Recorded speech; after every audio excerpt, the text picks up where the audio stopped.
with a story of the tech war between the United States and China. We visited a Chinese company that's been targeted by the U.S. This company helps to illustrate the larger conflict between two high-tech economies.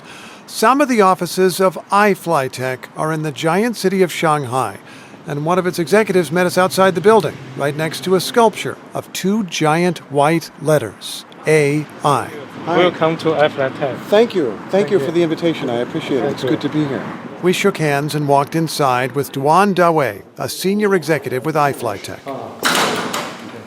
Here is the exhibition room of our Shanghai office. The company is noted for speech recognition, which can pick up 60 languages and also translate. 欢迎来自美国的朋友。 Welcome, friends from the United States. We walked through a room looking at handheld devices and oversized screens. On one screen, an AI-generated woman in a pink suit stood ready to answer my questions. How is the economy of Shanghai doing in recent years? Shanghai has a highly diversified and dynamic economy. The company traces its history back to the 1990s. Two college students started it. It eventually made voice recognition software, the kind that hears you if, hypothetically, you tell a smart speaker to play NPR. In 2017, it conducted a famous publicity stunt, creating an AI-generated video of then-President Trump. It's a great thing to build a better world with artificial intelligence. First speaking English and then breaking into Chinese. 第一次来到中国，我非常高兴。 Today, the company offers a range of products. In the iFlyTech lobby in Shanghai, we looked at desktop devices that offer to personalize lesson plans for kids in school or give a medical consultation to people who live too far from a doctor. I'm just reading the floor. Create a better world with artificial intelligence. Yes, this is our philosophy. Science for good. We pulled up chairs near that slogan on the floor and had a talk. The U.S. government asserts this company's work is not entirely for good. In 2019, the U.S. placed iFlyTech on an entities list. This list names companies, governments, and institutions alleged to work against U.S. security interests or take part in human rights violations. iFlyTech once promoted a product that could identify and listen to a single voice in a crowded room. The United States government said that you work with the Chinese government and your technology was used for surveillance. Is that allegation true? We think if American government say so, it's better to ask them. Let them provide more details. He says American friends, as he called them, made a mistake. iFlyTech's appearance on the entities list made it harder to access sophisticated U.S. technology unless it gets a special license. Duan insists that just means the company doesn't spend money in America, and he even cast the listing as a badge of honor, which it shares with other Chinese firms. It is a standard for ordinary people to check a company, whether this company is a real high-tech company or not a real high-tech company. It's not a joke. Meaning you're a real high-tech company? Yeah, real high-tech if you're company. on the entities list? Yeah. Do you work with law enforcement, police, intelligence agencies? They could certainly have good use of voice recognition software. No. In no way? No. Americans will hear that you have very good voice recognition software. Could it be used to spy on someone? The technology has different functions, like nuclear. You can make it as a bomb, and also you can use it as energy resources.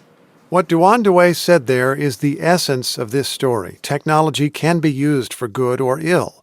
Whether iFlyTech acknowledges working with the government or not, the tech in some sophisticated products can be used by governments too. It's dual use. For an assessment of what we saw in Shanghai, we returned to the United States and met with an American who studies the issue. I'm Gregory C. Allen, and I'm the director of the Wadhwani Center for AI and Advanced Technologies at the Center for Strategic and International Studies, which is a think tank back here in Washington.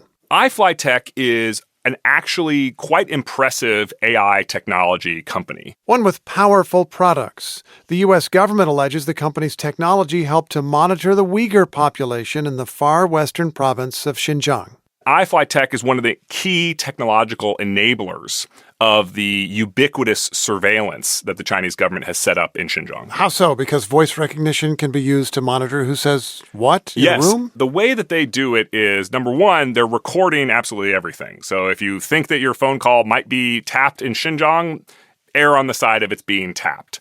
And when you normally try to tap every single phone call in an entire province, you would think, well, there's not enough people to listen to all of these wiretaps. So what's the point? Well, there's enough AI to listen to all of these phone calls. Phone calls can be transcribed, and transcripts are easily searchable. So that's why they got on the list. As far as you can tell from a distance, has it harmed their business to be on that entity's list?